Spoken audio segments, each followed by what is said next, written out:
implication na yo na premier événement na yo na scène internationale. Omoni ndenge il a réussi ou comment? Bah na souka ba salinga surprise ba ticket la plaque street out. Donc ça veut dire événement a réussite, tout est bien, tout est bien. Maintenant, il y a un déconno héritier Watanabe. Esprit y a héritier Wata. Tu penses avoir ça aussi pour nous déco, Robin, Nayo, aider Bangon, Ninga, Sali pour Nayo? Bien sûr, Nabi de la vie nous enseigne. Il vient de m'enseigner. Naye Kolika, dans mon temps, Mikolo Banda, d'homme de Paris, le théâtre de gymnase, Naye Koli belé pour Naye. Tant qu'on a eu quelqu'un qui a une mission de visa, en tout cas, il y a un assez. Il y a un tombeau là, il faut tous avoir reconnaissance dans la vie. Si on tient un commentaire, tu ne vas pas oh, gratitude. On a dit que la gratitude, c'est le seul moyen d'apporter du bien à notre existence. Il est là. Si on a reconnaissance pour naïe, on a eu au studio Ndiaye. Il ne savait même pas que moi j'étais là. Tout ça, l'album, il y a Souka, on a la tika, flashing guitar. Il a un côté la maison, le band. L'album est si presse. 20 de mon niveau invité. Et l'homme mon niveau comme ma baie. C'est la même chose, on a toujours vivre dans le soit battu. Que dans comme ma baie, il y a le chouchou. Les concerts sont finis, place au débriefing. La famille, je sais que Boandoz est là. Bisso Bapanzi Sangoto, Pesa Bavina, Bisso, to solo là. Comment est-ce que les concerts de chaque personne est l'équipe, comment est-ce que tu moni yango, comment est-ce que tu vivre yango, comment est-ce que makambu tout est l'équipe. Alors aujourd'hui, tout ça la débriefing, tout bandana une émission où tu là spécialement Robinho, tout solo Robinho, tout solo la impact qui concerne sur l'industrie de la musique, mais également plutôt je voulais dire sur sa propre carrière. L'absence de Fali, est-ce que Ezalaki est remarquable ou pas? L'apport de Wata, est-ce que Robinho Mundi voulait faire reconnaître Wata Lelo au effort pendant que Kokou misa plus Fali à Bossana Bawata? Est-ce que le discours n'a pas échangé les lois à cause de la situation Bakouta n'a Fali? C'est ingrat. Faut tout sur la nuit, sur la PMB, tout sur la direct, tout sur la vraie, tout sur la sans Fali, sans visa, Robinho Mundibu a bêti concert. Mais pour Nani, vieux Félix Oazé, quoi, annulé le concert d'abord parce que ba visa T. Pourtant, beaucoup de musiciens na poto au Robinho Azana Bangoté. Donc, ça dit, mais selon sur les belé pour un concert à Robinho et à 20h30, 45, maximum 21h, tous sous na live sur la concert, il y a l'artiste Ferregola, Jésus de Nuance, Nika Boronina, tout ça là, tout ce que vous voulez. Tosola dans nos situations auto sola concert auto sola awa parce que concert Robinho leki to moni ba marque tabou to moni ba Alain Kous et nanga mo pas concert a fait répéter to moni bateau to mona kiwana importance ya bateau nyonso rôle presse est joué pour la visibilité à concert ya Robinho et ça qui ndenge nini équipe à communication ni travailler pour na concert à Robinho en fait ba question est tellement ébellé la page Facebook nanga n'a posé une question. Qu'est-ce que vous avez pensé du concert de Robinho Mundibu? Bamsuba Sekaki, Bamsuba Cholaki, Bamsuba Lobaki. Je vous invite d'ailleurs aussi à vous abonner à la page Facebook Nangate. Bokeko s'abonner, n'est-ce pas? Non, on est dans le choqué, tout le monde mingi kuna. Boya peut-être bino so boké kuna communauté nanga YouTube, ba winners et YouTube, so boko ti Facebook. L'aime sous vous faire comprendre bah TikTok. On dit bah moi choqué moi mingi. So des turbulences et qui zongi kuna. Donc bref. Likez, commentez, partagez massivement les liens, le lien de la vidéo. Bienvenue dans l'univers de l'expert en fait de société. Bienvenue dans l'univers du Congossa. Bienvenue dans l'univers des analyses intelligentes, mais surtout sans filtre. Hein, parce que ici, nous disons les choses telles qu'elles sont. Bienvenue chez votre coach que je suis. Demain, Nyangimoukoussi-Ata, le hymne national, la procureure des médias, la juge suprême des médias, la chef d'état-major des médias, la maréchale des analyses en congosseuse de 4K. Bienvenue dans ma zone de turbulence. Bienvenue à vous, mes winners, la team des invincibles, le gouvernement mal à l'aise, le gouvernement Panzi Nicolo, le gouvernement Lipo installez-vous confortablement. Likez, commentez, partagez massivement le lien de la vidéo. Mikolo Bobinga, la légende de YouTube, n'est-ce pas? Est-ce qu'on a besoin de ça à 100 ans pour la légende? Et vous, on appelle légende psycho. Mais n'a quoi? La légende définitivement exclusive, éternellement exclusive. Enfin, bref, la légende de YouTube. Donc, on peut définir en moi bien pour tout vaccin dans sa présentation. Donc, likez, commentez, partagez massivement le lien de la vidéo parce qu'il y a à boire et à manger. Babi, Robinho Mundibu, à la petite tenue, il y a croque mort. Il y a tout bah. Non, qu'on a vu bébé. Donc, la communauté, on va m'aller enfin bref. Après, bon, enfin, on a publié via donc ça veut dire que tout le monde critique, hein. Donc, enfin, bref, c'est de ça qu'on va parler tout au long de cet élément. Donc, likez, commenter, partager, inviter le maximum des personnes. Soyons prêts, soyons présents, surtout soyons attentifs. On se retrouve tout juste après ce spot publicitaire. De nos jours, l'hygiène intime est une priorité. Voilà pourquoi Maliane vous propose des produits d'hygiène intime à base des plantes naturelles, testés et approuvés dans les plus grands laboratoires dans le monde. Maliane vous propose des thés de fertilité pour hommes et pour femmes, des thés pour bain à vapeur after accouchement pour soulager les maux de dos, gel intime pour hommes et pour femmes, produits pour les règles douloureuses, fibrome, endométriose, polykystie, myome, resserrement du muscle du vagin, trompe bouchée et j'en passe. Vous avez également des produits qui vous aident dans tout autre type de soucis gynécologiques que vous pouvez avoir. Ceinture abdominale, vous avez les protège-slip, les bandes hygiéniques et tous ces produits sont disponibles sur notre site www.maliane.com. Passez vos commandes à travers notre numéro affiché directement à partir de notre site et vous serez livré partout dans le monde. Maliane, pour une hygiène intime parfaite. En tout cas, biso mingi ba produit Maliane bandeko tout au bolandanga biso vous consommera l'intelligence, hein, les émissions réfléchies tout ça va produit Maliane, n'est-ce pas, pour nos soucis d'hygiène intime, hein, et pour vos transferts d'argent tap send toujours le code promo demeure, téléchargez l'application, n'est-ce pas, et faites également les transferts d'argent à temps réel. Ok, likez, commentez, partagez massivement le lien de la vidéo, la famille. Je vous informe que maman Daniel Sassou et maman Sephora Kodjo vous donnent rendez-vous dans une tournée africaine qu'elles organisent, n'est-ce pas, ici en 2025. La tournée commence le 5 juillet 2025 à Brazzaville. Le thème c'est oser, oser. Kande boyo ki wana oser, c'est-à-dire to banda. Tozo courage ya banda et loko, c'est-à-dire il y a beaucoup de personnes qui ont du mal à prendre des décisions, à être boostées. On a forcément besoin des gens qui nous motivent, qui nous poussent. Alors elles sont là pour ça. La tournée commence ce vendredi à Brazzaville. Restez chez vous, rassurez-vous, elles vont faire la tournée africaine et viendront vers vous. Achetez déjà vos billets, vous les amis de Brazzaville. Ça, ce sont nos points de vente. Bosso m'a déjà ma billet, Bosso la wana présent, Bosso me la paix proche nabino. En tout cas, venez ensemble, nous allons oser. Vous savez que ce genre de conférence, ça aide énormément à ce que l'on puisse prendre les meilleures décisions, faire les bons choix et surtout être très positif dans la tête et déterminé. Alors moi, je nous invite à ne rien rater pendant cette tournée. Tous à la wana, tous à la présence, tous à l'attentif, plutôt je voulais dire. C'est très important, n'est-ce pas? La tournée est pour tout le monde. N'hésitez surtout pas s'il y a des questions, écrivez-moi en inbox, je pourrai toujours vous orienter. Alors, Tobanda, sujet Nabiso Yamukolo Alelo. Robin Omundibu a eu son concert, finalement. Concert Naezaki annoncé depuis des mois. Tu sais que Robin Omundibu a bêta concert. Non, linga, na comprendre. Dernièrement, je suis redevenue très active sur ma page Facebook parce que n'a pas un moment où moi on a bois qui s'y n'a pas à mon zone et tout. Je vois les réactions de certaines personnes. Batbazoya, batba se plaindre que biso, bapanzisango, to accompagner Robin, te soutenir, et te soit les falli, batno so ba derrière falli, soit les affaires et tout le monde est derrière faire.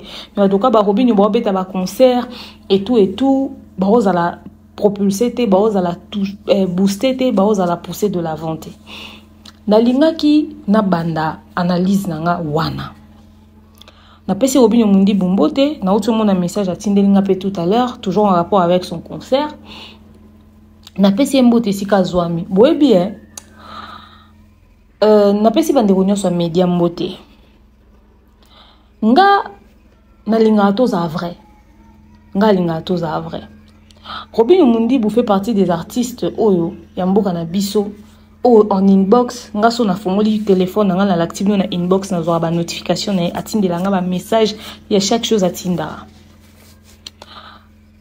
Bon mon biso ma bête parce que biso to communiquer sur concert à Robinho comme à titre d'information. Tozaki équipe à communication à Robinho té. Média nyonso et lobby. Robinho a un concert, il fallait même musicien à poto. Robinho a sali émission et coïncidé pour tout que il y a fallu bazar en froid et comme il rando et comme Rambaro loba. Robinho a sa émission. À chaque fois que Robinho faisait une sortie médiatique et qu'il fallait rebondir sur sa sortie médiatique, tant que ça l'émission n'a biso tout rappeler toujours que Azan a concert le 7 juin, logo la ferry, il à Paris, ferry na Belgique. À chaque fois que Robinho faisait une sortie médiatique, quand on rebondissait, on en parlait. Et à chaque fois qu'on parlait, on disait, même quand on parlait de Ferré, oh Ferré concerne, écoute, ils ont évolué, Robinho pas au le 7 juin. C'est-à-dire que, tu vas sur la Robinho, mais à titre d'information. Énergie, on a surtout concentré derrière concert à Robinho. Énergie, on a concentré en cas où on a payé pour la communication. Je ne sais pas qui Robinho a payé, je ne sais pas. Mais en tout cas, Robinho a foutu après ses billets. Pour la communication, pour la pousser la vente nae, pour la pousser la vente nae. Artiste et musicien sont pas gratuité trop. Oh analyste bazana, petit na bazana, attention tout soit na bazana, bossé la communication, bossé la promo. Combien d'artistes au bobeta ba concert na poto ba foot en bon en communication? Combien? Très peu. La majorité ba journaliste ba otia ba fiche ba nini ba otia on a idée que ba pousser la culture de l'avant et puis dans sens que là mususu artiste a kanisi la bango là mususu mécène moi dans si artiste moi me kabile mbon mais au artiste ya pesi la majorité ba artiste ba pesa mbon en communication yango on a constaté que la presse est portée qui nani fardeau à concert à Robinho pour que bouger communication nango mais quoi qu'il en soit Robinho a fait sold out. Makele les cas qui ba polémique qui autour de la situation de sa bande pour traverser et contribuer à la communication. Moi je pense que une communication reste une communication, donc même la manière dont les choses ont été faites on a comprendre inquiétude à battre que to bande ko lobele te na miniature au côté ata to moni na likambo to beti mukara on les onde to ande au sale expo to zo étouffé mais on n'hésitait pas de le dire, et à chaque fois je pense que nga n'a publié déjà affiche nae. Moi, d'ailleurs, je fais partie des personnes qui ont émis son affiche. Je l'avais même dit dans une émission. Donc, je pense qu'on a fait ce qu'on pouvait. On a accompagné Robinho avec nos moyens de bord. On a un analyste, c'est-à-dire sur les Cambouza, on a une analyse, on a vu, on a PC, on a le mam, et puis tant on a le que Robinho a laissé du genre. C'est ma manière de le soutenir. Au moment, exactement, na suika na nini bonazo mentionné date à concert, c'est comme si nazo éviter les Cambouza. En tout cas, chacun de nous, moi je le dis, a soutenu Robinho, n'a moyen à soutenir. En tout cas, on a fait ce qu'on a pu. Et le concert a réussi. Qui ne vous dit pas que toutes ces personnes qui sont venues, ils appellent parce qu'il y a qui peut-être une émission, moi il y a Tonton Bev, il y a quand même sous une émission, moi il y a Aïdor, il y a peut-être une émission, moi à Mumbai, peut-être il y a Demeure, tout ça. Peut-être il y a quelqu'un qui peut dans l'émission, on peut motiver, peut battre. Après, modèle demeure à tout type bordure. Modèle peut-être Bev à lobby pour une émission. Mais c'est maintenant bien qui est à la concert. Là, nous sommes te motiver battre. En fait, pour constater que ce opération sont pas billets, des bateaux qui n'a concert. Deux fois même dans le négatif, au moins on constate et c'est que ça peut un pire qui est filmé vide. À côté on a beaucoup type étondi. Vous voyez, donc c'est ça. En tout cas, on a soutenu Robinho comme on pouvait le soutenir. Pour quelqu'un qui n'a pas payé de communication, en tout cas, la majorité de la presse, il a bénéficié de beaucoup de visibilité, moi je pense. On n'a même pas fait ça. C'est que Robinho a zui. La Côte d'Azur La Côte d'Azur à ta vieux oisé quoi attention au Robinho a zui. La Côte d'Azur oisé quoi même Fabrice a zui. Donc voilà, moi je pense qu'il a été soutenu, enfin chaque personne l'a fait de sa manière. Alors, ça c'était de 1. Maintenant, parlons du concert. Robinho est arrivé en Europe. Robinho a commis, Toki Sangoke, voilà, Robinho a commis, etc. Voilà, il y a le concert et tout c'est confirmé. Na oye banasaka analyse ya émission moko Robinho aleka kai pa Mike Lokamba na pesi Mike Mbote. Robinho aleka et pas Mike. Na kati émission na Robinho aleka et pas Mike, Robinho abaneka koloba sur climat entre Yena Fali et tout. Makamundenge leka ki et Robinho disait que batune ba ko ambassade on bonne du forme ba kende ba na besoin te roluka. Ba e ba oso baza proche na Anthony te bon ba ko ta ba document na bon en ordre ba ke ko senga visa ambassade des Awana ba tumususo ba oso ba na mitumi ba lete bon pe ba kota. C'était ça le discours. À mon plus grand étonnement, moi qui espérais que Nayoka, que Robinho a eu visa, Naebisi Bino, Nazaraki choqué, et à apprendre que Robinho a eu visa. Koutou la Costa, Zakaso ya Moutoumoro, il y a deux, Robinho a eu rien du tout. Robin Azata visaté. Ça m'a beaucoup dérangé. Ça m'a beaucoup dérangé parce que je me dis, artiste nyonso a préparé spectacle nae. Artiste nyonso a préparé mental nae, a préparé équipe nae, a préparé nyonso en fonction yawana. Ce qu'autant où déjà mutasa kangi bapa a kangi makamutu. Ate de ana mutu que non mi mabato. Et comme akabimi si pena mbongo mais visé et yete bazui refus, ça peut n'importe bino répéter à quel point moral éco sauter. Oye baté à quel sens vouer. Moi quand je l'ai appris, j'ai eu très mal. Je me suis dit ah, so Robin Azaki en bon terme na fali. Peut-être un gars bien avion nae, attends moi 5 personnes moi ba besoin visa, bako tabaki et bêta concert. J'étais vraiment très inquiète et très déçue, je me demandais à quoi allait ressembler le concert de Robinho. À mon plus grand étonnement, d'ailleurs, il y avait plus de crainte, il y avait plus de peur, plutôt comme on dit en français, que de mal. Finalement, Robinho est arrivé en Europe. Au-delà, il y a Makamboana Nyonso, il était déjà là d'ailleurs. Il a même participé au concert de Dôme de Paris de Wata. Alors, finalement, le concert de Robinho devait avoir lieu, pas de choix. Avec ou sans son équipe, il devait travailler. Je ne... Naomi Tia, na place n'a été, parce que na place n'est dans un amoralité. Je vous dis, na place n'est dans un amoralité. Et on dirait, bon, que pour ça analyse bien, on a besoin de micro ou les en bas pile. Ben, c'est un micro on est en pile. Théo le baga ganga, to maloba ou les a ramassé. Au fait, moralement, tu te dis, na opé ça, mais ou sur qualité son ou les a nangoté. Au travail, je me suis demandé comment est-ce que Robinho a travaillé à préparer concert, sachant que les musiciens va jouer refus. En tout cas, on n'aurait pas si. C'est vrai que sur Facebook, j'ai plus posté refus.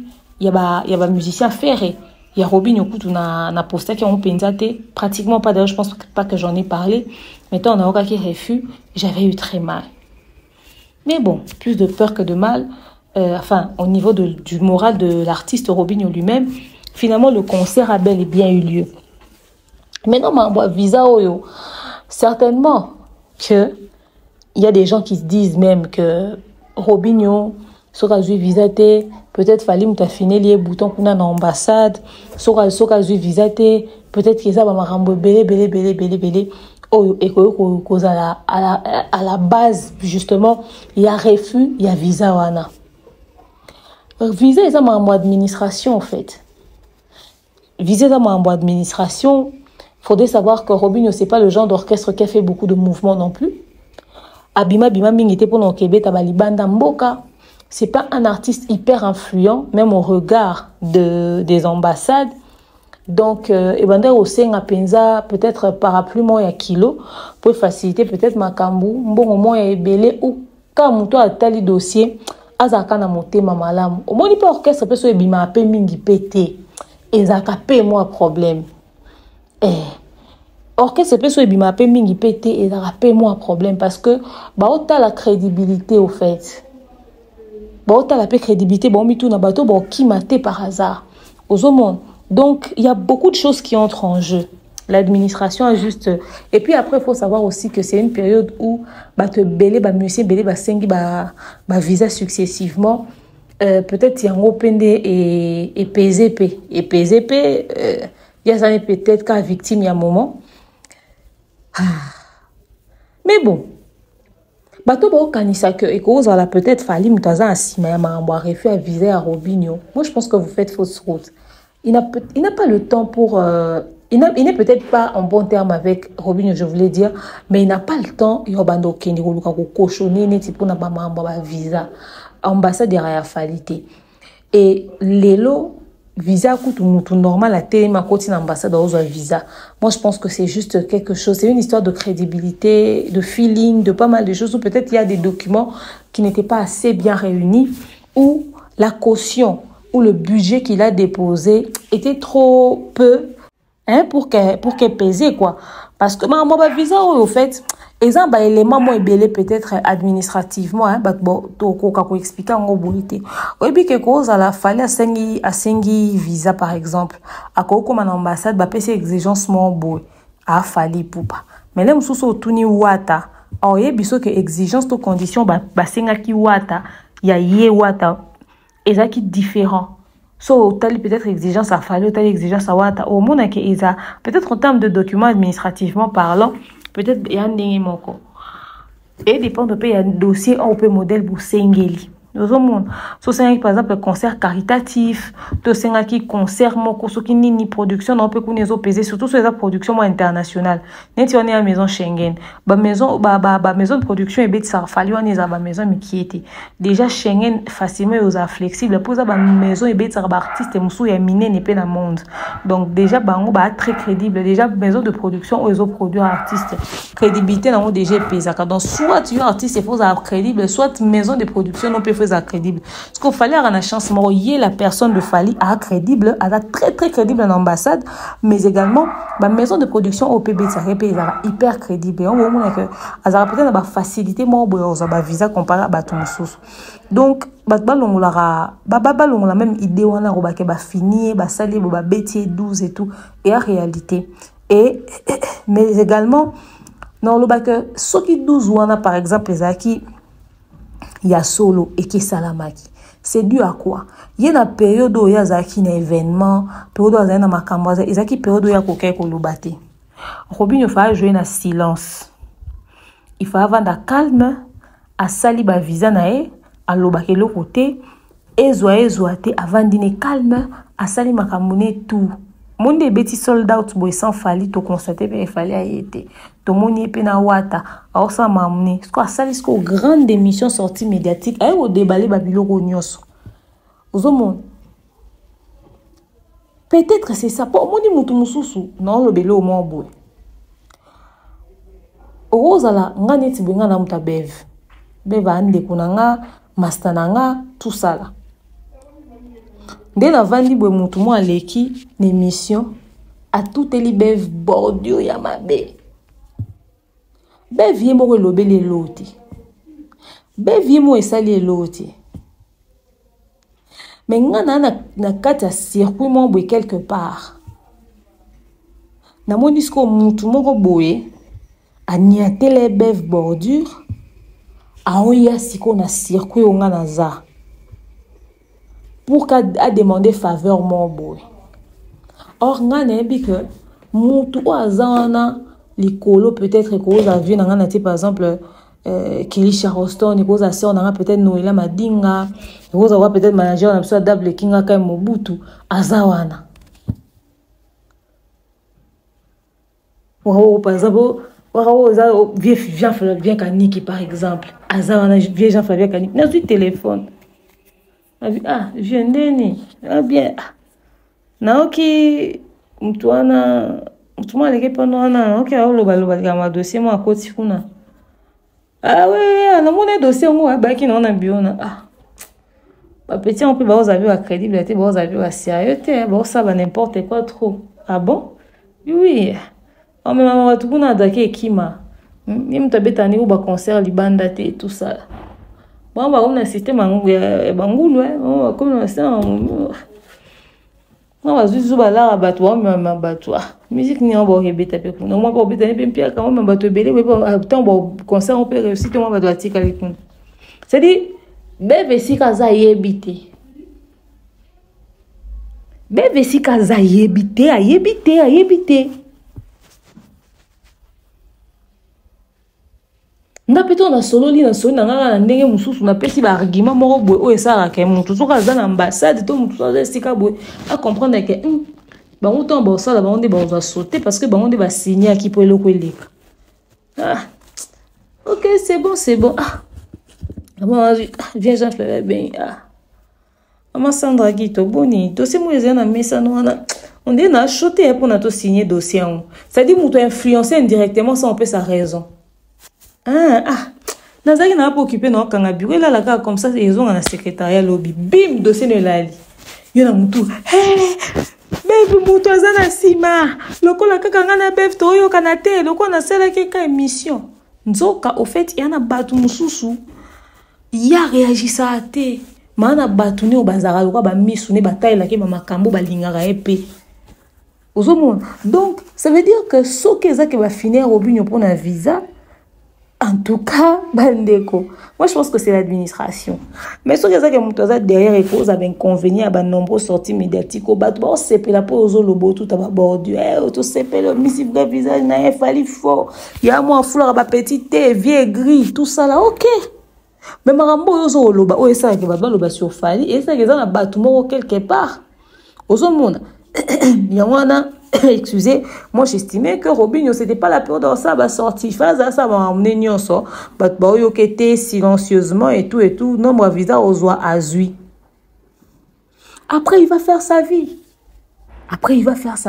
Bon ce qui est fait finalement viser les amitiés et tout. Donc comme il a niveau ce qu'il y a étape il y a concert à Robinho Mundibou et Betami sans Fally. Qu'est-ce que maintenant nous pensons de ce concert? Les préparatifs, on ne peut plus en parler parce que les musiciens été. On va parler de l'entrée, on va parler du déroulement de l'événement, on va parler de la présence d'Héritier Watanabe. Alors, combien de jours à concert, malgré l'absence de ces équipes, les musiciens n'avaient été refus à visa et tout. Combien d'heures à concert, le climat était quand même assez apaisé à cause du fait que il y a l'artiste Héritier Watanabe qui s'était porté volontaire et quoi prêter main forte.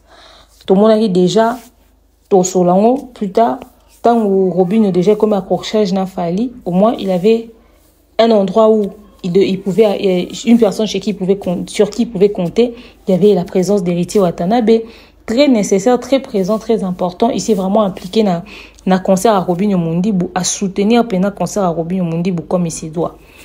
Alors le jour du concert, public et acquis, kitoko, la salle était remplie. Il y avait beaucoup de monde. Et le nombre de personnes, il bandait redéfinir déjà que l'ambiance est acquis makasi. Là, nous assistons à l'entrée de Robinho Mundibou. C'est comme ça qu'il est entré. Déjà, Robinho Azam jouera à l'Ingralo Yenge, Azam déjà à Move. Et c'est comme ça qu'il est entré. Déjà, je tiens à dire que pour ceux qui se plaignaient de sa tenue, tout ça, je pense que Robinho a sali marambo avec les moyens des bords. Ceux qui font un conseiller vestimentaire n'a souhaité à côté de la tenue OT. N'a habité pourquoi côté de la tenue Oyo? Parce que déjà, sur son affiche, avec un doudoune, sur un panier, sur un nini, bilo, na maboko et tout. Mais à côté du roi, ceux qui pilotent, ben, obabi, à la tille, roi, croque moi. Le gars va couler bébé. Donc voilà, c'est vrai que son style vestimentaire, j'ai pas compris le délire.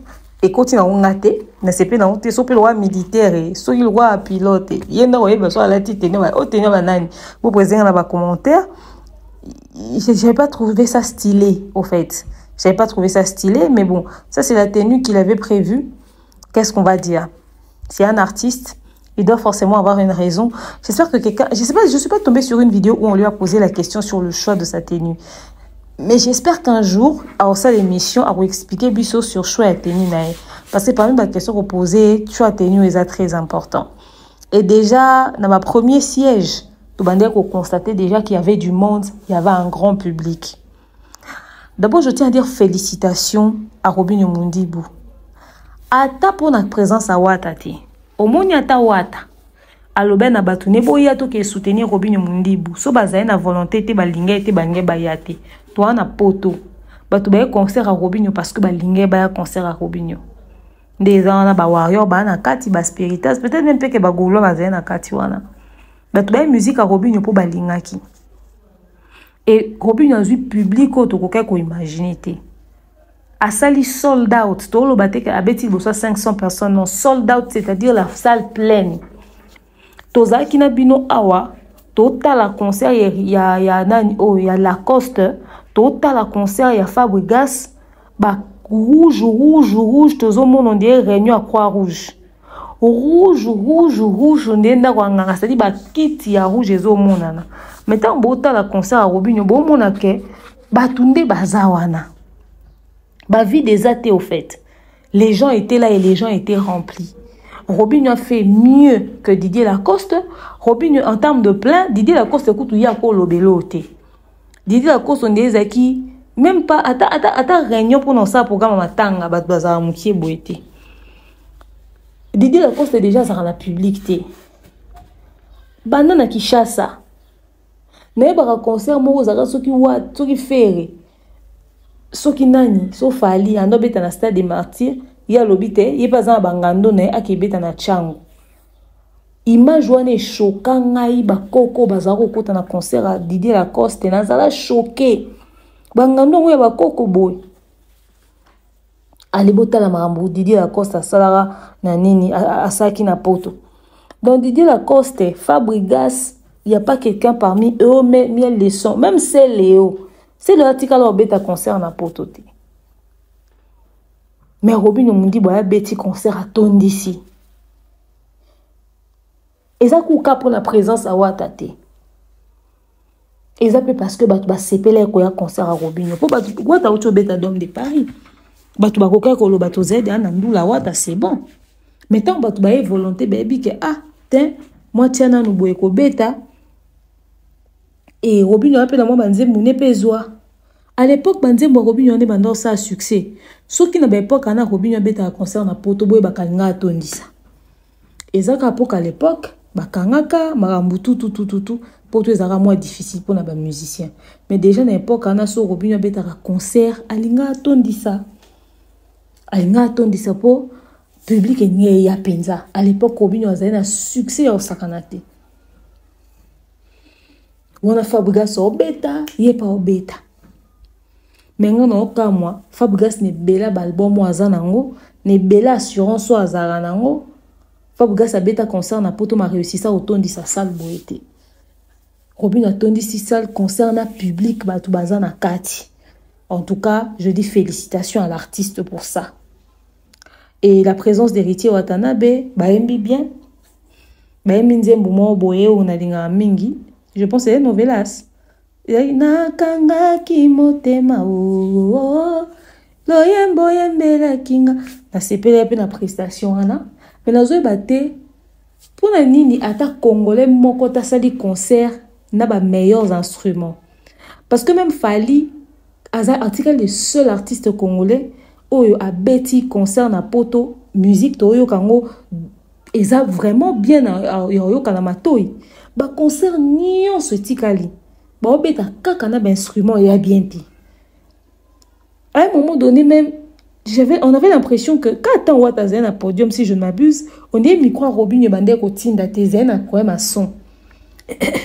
Excusez n'a bité so beau se souvenir au monde on est micro Robin za quoi ma son. Technique vraiment ezaki penza ya ngote. Watanabe wana zotia micro public ezongisa comment c'est micro non mais congolais batu basa ba débat ya otia micro o melelo ba musicien so comment ka atie micro na mnogo atie micro enfin bref donc en tout cas dans l'ensemble l'ambiance y avait après c'est le wenge ezanango batu move tout ça watazalaki Robin Azalaki il y avait une très bonne ambiance dans l'ensemble même si le son laissait à désirer. Je tiens à insister là-dessus, la qualité du son était médiocre. Le spectacle, en fait, il y avait de l'ambiance, mais le spectacle n'était pas à la hauteur et à ma attente. Nangai en tout cas, mais je comprends parfaitement pourquoi, parce que Robin Orane à moi, batouni, ça a vraiment un spectacle, le problème, mais c'est que bayete. Donc, sans ces musiciens, un concert joué sans ces musiciens, à s'adapter sur place. Quand moi le bel lors d'une interview le baki concert les alaki Robin en concert et non Robin et les chiffres 9. Il y a moi na beaucoup mo comprendre le fallait un groupe d'accompagnement soit qui beta yemoro et choqué nango mutute. Robin sans ses musiciens, il a réussi à faire son concert, à réussir yangopé parce que au concert il y a 100 musiciens. Concert au beau monde o na qualité o na le lenge salamelio et ça concert ya Robin Yoyemoko sans les musiciens. Si qu'on soit un musicien bazala, c'est qu'il allait nous offrir quelque chose de meilleur que ça. Donc Robin a du potentiel à revendre. Il a encore beaucoup à nous donner. Bati kaka ba distraction, ba clash, ba rando, que chacun puisse faire un travail sur soi. Et ça a pété au 22 jours compté au loi yona ya fallait simbito lugaya wa tamoro boete. Au lugayo pona yo au compter sur yo. C'est très important. C'est très important. Concert à Robin aussi des tomo na boé, ba musicien ni ba été. Mais concert sali sold out, concert eke sango, concert namakambu, c'est-à-dire ambiance à bien, Batou Baza et tout, il avait que son style vestimentaire est ça l'unanimité, mais bon, vous voyez que les gens sont présents. Vous voyez que les gens sont présents. Donc, il faudrait servir pénal artiste et belé de leçons. Au niveau des pliques, depuis que nous avons proposé sur le abouité, public aboué, il est belé boy. Au Fabriga, ça en a monté. La Coste en a monté. Depuis qu'on a monté. C'est le coup en a publicité. C'est le coup à concert abouité. Saute, mais ça les en a tia date. Ah, bête concert abouité.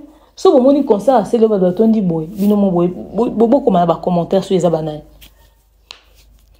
Binomo bobo comme un commentaire sur les abananes. Donc, en tout cas, côté Wana, Robinho, mieux que Fabregas, mieux que Didier Lacoste. Pour te banda aux aides, Nani Robinho, t'es na loba ou banda kala. Excusez, la période où peut-être bazaza aux aides, wata, fali, faire respecter ça la demande. Mais aïe, et si la demande des acquittés, na minute à Betty, public et éboué. Ça veut dire s'il fait un travail sur lui-même. Donc demain, il pourra faire partie à des mondes, il y a bientôt rechercher sur le sol européen pour nos Québec à concert. Il faut créer pour ça d'amitié mais à Keba Luko. Et déjà nous attend d'ici moi ça la boue. Ba producteur ba beta ba un ka ba ko monana. O kutu ezaka wata. Et bon si ko so pena sali concert moi boike a tie pena ba invité pena à l'affiche.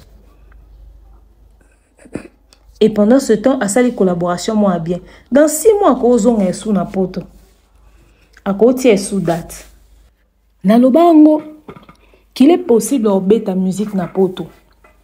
Tout le monde a une soirée, un mariage, une soirée, un concert, ou un chez Djonga. Ils ont interprété, ils ont musicien na biso.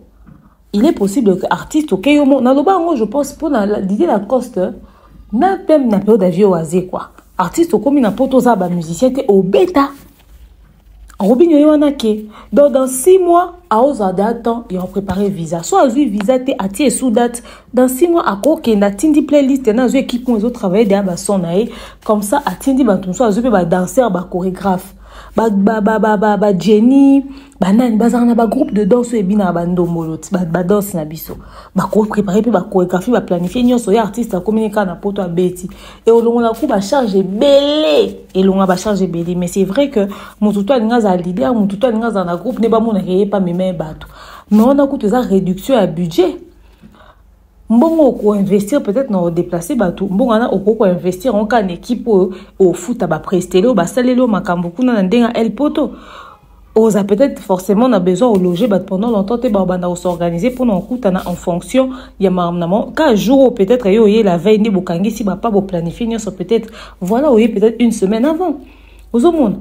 Mais seulement le problème maintenant c'est que orchestre ba musicien ba kima tant bon se rendre compte que l'idée on a bu ça zarana el poto. A voyageur que poto ye moko biso me ma bisote tina on vend de la anine pour musicien lingara a vend ça en orchestre azobima a ça en orchestre azobima soko mataze sika moko bo apé groupe d'accompagnement te a fallait le bar groupe d'accompagnement nous comprendre raté ya on batina on a groupe d'accompagnement yango aux attend engagement monte OK na bato qui ndete fallait un groupe d'accompagnement ne o à se déplacer na mais so un groupe d'accompagnement mo e vendre na sika moko excusez bon un contrat bo betara. Peut-être na Congo, ceux qui activités za baronde babeti. Ou en Afrique, ceux comme en Mapoto ou au Rouloué non batukuna. Et puis voilà. C'est aussi une idée. L'artiste est belé ba se tracasser pour un problème à visa. Ceux qui ga professionnaliser li kambonga no ebisabino, copie yango. Surtout batu babeta musique libana mboka, copie yango.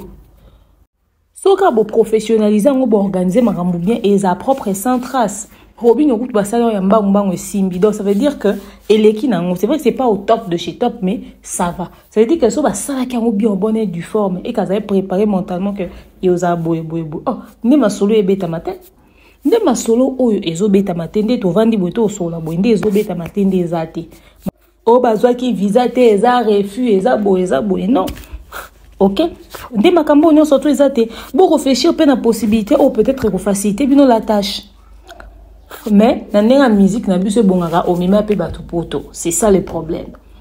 Mais si ko soto sal to bando sa makam to évoluer neni soto kanga na ba système. Yango pe to dénoncer. Système est bien.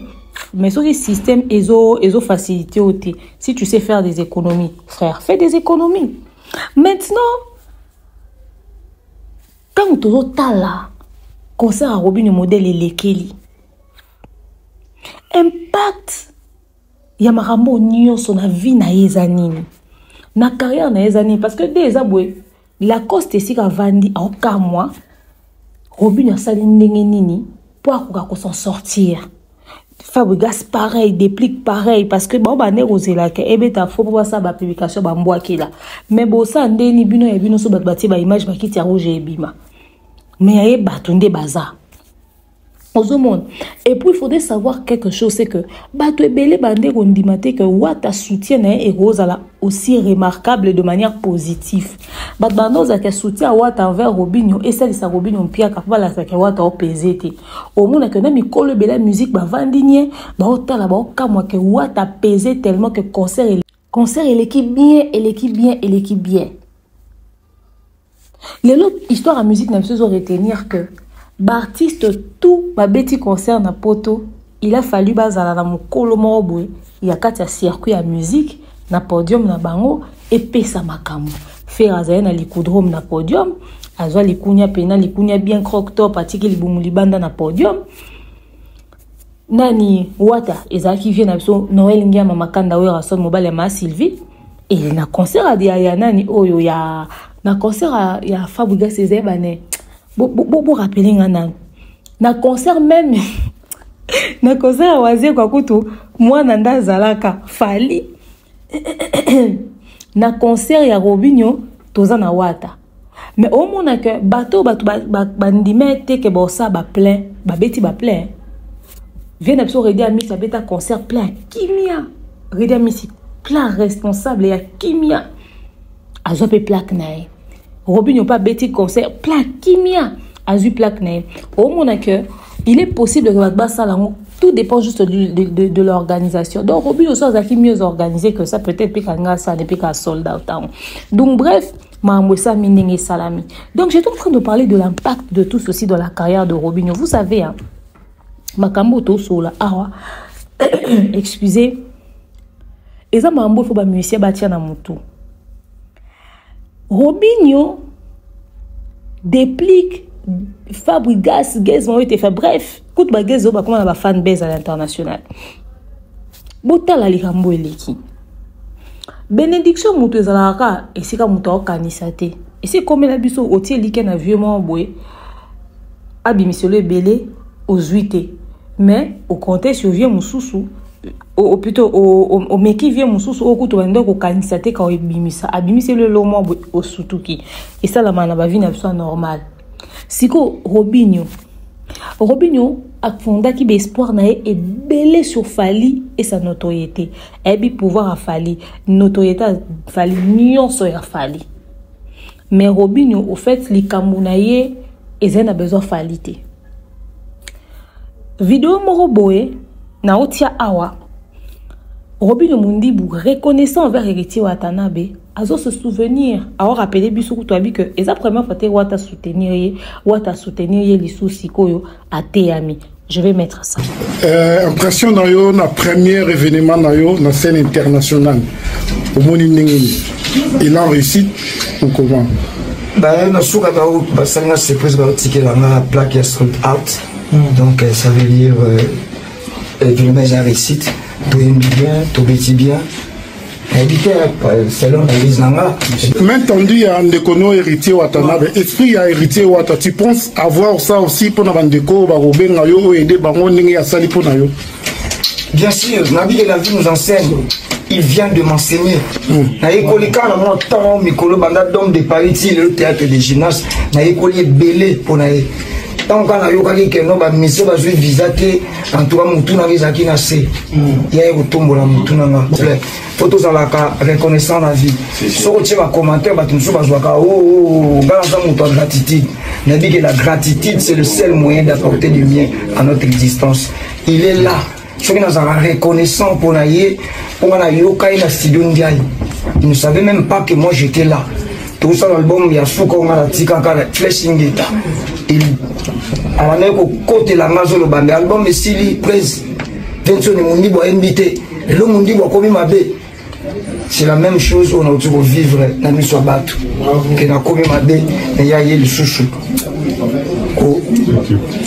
Voilà, j'espère que vous avez suivi pour moi les propos de Robinho Mundimbu par rapport à Héritier Watanabe.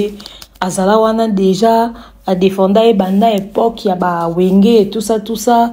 Alors les sous Héritier Watanabe a eu prêté main forte. Qu'est-ce que je veux dire par là?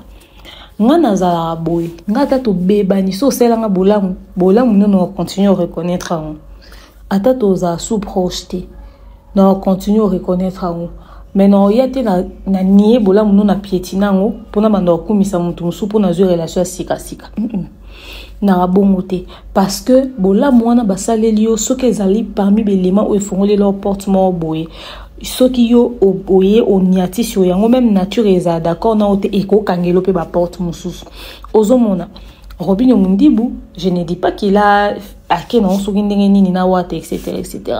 Mais Robinho na discours ne lelo abi ateami na attitude Héritier Watanabe.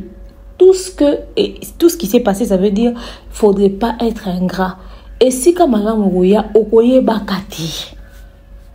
Robinho a contacté sur Fally, mais aujourd'hui a Betty concerné sans Fally. Lui, il espérait que la notoriété de Fally puisse peser comme ça, bah warrior, bah tondelae, bah touba zalawan, etc. Fally n'a pas calendrier belé, Fally n'a pas emploi du temps belé. Peut-être que Fally n'était pas chaud à l'idée. Aux hommes, peut-être que Fally n'était pas chaud à l'idée, mais il a fait genre comme s'il voulait forcer la main. Bah se séparer. Peut-être que les lots, peut-être bah warrior ne ba séqué ou quoi que ce soit. Ou fallait andor ba fallait ngalo besikaza do Robinho ande ko espérer andor contender sur nga. Parce que les concert à wazé quoi. Bah toi na ba yaki ana so pour na Fally te ba yaki poigné. Mais au moins aujourd'hui, Fally a vu que tu es un homme, tu peux te débrouiller sans lui. Avec ou sans Fally, tu peux exister. Ça veut dire qu'avec ou sans Fally, autant de sabato, au bêta concert, au sa la musique. Ou ils ont les sons pour na batou, ba on n'inga s'accrocher na batou, mo pour ba continuer pour exister. Ozo quoi admettre la séparation te. Obi que Robinho aza montagne a koka ko annuler concert soka bazaki espoir na union sur Fally. Soka tika qui porte ouverte na watate. Des problèmes auto na we belé et belé même na ba chaîne YouTube. Et belé au moins na batou mususu. Alors continuer à kolobela ramontu. Alors ça continuer sa bémission sur montu. Au fait, exacté parce que aza loyal, aza vrai, o alobela Fally, o alobela Ferré, o alobela montu songolo pakala. C'est pas parce qu'aza vrai ou parce qu'aza loyal. Ayebi kazo continuer ko exister pour la communauté à montuana. Pour nos consommateurs à Moutouana, ce que l'obélé a le cabane créé va contenu mususu à ota la maté, à ça calcul 10 vues, 20 vues, 5 vues, à préférer à ça la qui lèche bot, à ça la qui lèche cul, à ça la qui hypocrisie, à ça ba flatterie, à ça ba kuba et tout ça pour qu'à continuer à exister. Pour mon até n'engi à koko se détacher na Moutou ko songolo pakala. Moutou le roi notoriété Fally au Kabouani ne pendant qu'il y a un concert. Quel risque! Ozoya pour ça l'émission au lobby. C'était un gros risque que Robinho a pris. Ozomon, maintenant Moussala Oyo, bah respecter oté, soko yebi ko imposer autorité na oté.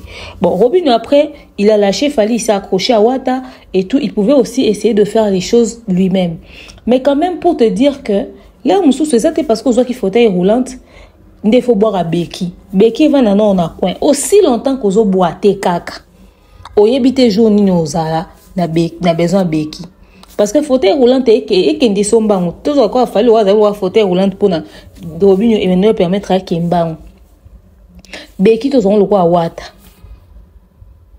à l'état aussi quoi monique fauteuil roulant et la chenga na zu crevaison à pneu à fauteuil roulant allez na récupérer beki na nga wata pour na zara na bandakala lelo Becky et servir Robinho. C'est des exemples que je donne comme ça vite fait. Et servir Robinho. Et permettre à comme à la destination te à commis. Par moment, toti karago tchara batuba za logo la en fait, baza le carburant à bavina, soit le moteur à bavina, soit le essence, baza le élément déclencheur et à réussite. Non, non, non, non, non. Il faut savoir aussi faire ses propres choix. Des fois, tu peux te tromper de soutien. Au copé, ça monte sous à aider au néloko. Au moins, il y a des impliqué parce que c'est, au fait, même Dieu n'avait pas prévu que mon tournant d'Azananzela n'en va permettre au réussir et l'okwana. Yoko kansa, ah, fallait azama BF, franchement, betinga kara. Pourtant, on a demandé qu'on comptait sur yete, ezaki, azande la personne qu'il fallait. Peut-être yenza bateka monter ma kilo ana pour que et si quand il faut jouer la solution OK zelango ka kuna c'est bon OK na wenge c'est bon si ko problème c'est que tant lelo ozala na fali oloba mamba wata wana te mais ozala na fali oloba ngote obaka fali vient nga fali kutu fali nini fali ale mbala mo lelo comment oloba que oh wata kutu na kalasela nga boy mais batu ba ko monu pengrate ah yo tozana wata azana déjà bien manda kala neni tango okoma ko sa ba discours na wana peut-être tant mana mama fali oza sa ba discours mo tendancieuse batu ba ko prêter d'intention ba bengo hypocrite ba bengo ingrat plutôt pourtant c'est pas le cas. C'est juste que so ozana mutumo bozo lingote à l'aise. Ba des fois ba l'aise musu bochara ba fali asenga ane bato ngote. Yo mo kaka obosani fali azarete sika faire selo bolamu to eska wata selo bolamu. Maintenant yo komo sa ba discours mo otombola ra fali ale bato musu so komo bosa na ba bolamu ba sela ra yo eska fali azarate. Et quand on dit bato comment ah c'est que fali mutatindi bomone etc. Oh yo continue ko la reconnaissant na muto asaleli yo bolamu na yo wana fallait au respecter ça parcours à vie na yo pas fallait au respecter ça parcours à vie na yo tala lelo salima amno réussir demain vous allez parler avec Fali va te regarder avec respect parce que beti concerne na poto sans y ozui et impact ya marambo nyon son akati ya carrière ya Robinho Mundi boza très positif parce que moral et coquin kozala à terre à cause de l'absence de musicien. Mais et sur les sous-énergie mon robot au comprendre que la vie en tout cas tu ne peux compter que sur toi ton intelligence sur Dieu et sur les personnes qui te tendent la main. Yo na batu liboso no obako tendre libo ko ba bengo mais obela mto musika. Ne négligeons pas ceux qui sont autour de nous. Des fois soutien rara na mto apesio mbongo te sous conseil mo ndeko. Ngo sote neni ozongi simo kimi mbango sote te. Tant zetani a pemini kiti saka akati sa omona kokoma apesio mbongo te mais idée on a ramuta pesio mbala moko et décanter situation mo boy o la msuyo bande rozela on suya bande nini impact nango ozala très remarquable na kata concert plutôt na kata carrière mais maintenant le problème est que il faut ozala enseigner na marambo e komeli na fali flatterie botika la na ba relation grand frère petit frère mais peu professionnel. Et comme à théo lalio la mouko l'équipe émission au banjo beta masoa yawata allez yawata on pas comme monake ayo olemba yo to era comme occupé comme il a la tête ailleurs il est dans autre chose et comme ah bah bien on so ba ndenge moko asundo linga parce que lelo na concert au bengisi wata na concert prochain au bengisi su wata te concert mususu faut na grand frère no mo wepe au bengisi su to ba fo ba ya siko pona yo moko to poza na ba mastano mususu peut-être oza ba gaze oza na ba inosbi o posena mo ba fit oza sope na banani bo bengi bon ba ye ba DJ sa marino bazana ba rebotul bazana bo sa ba collaboration comme ça concert prochain concert o bengi bon ba ye o compter ka sur wata te moneti wata ye mon kwa bengi se wera après ça ni si ba lobeso na bananio c'est dit yo peut faut créer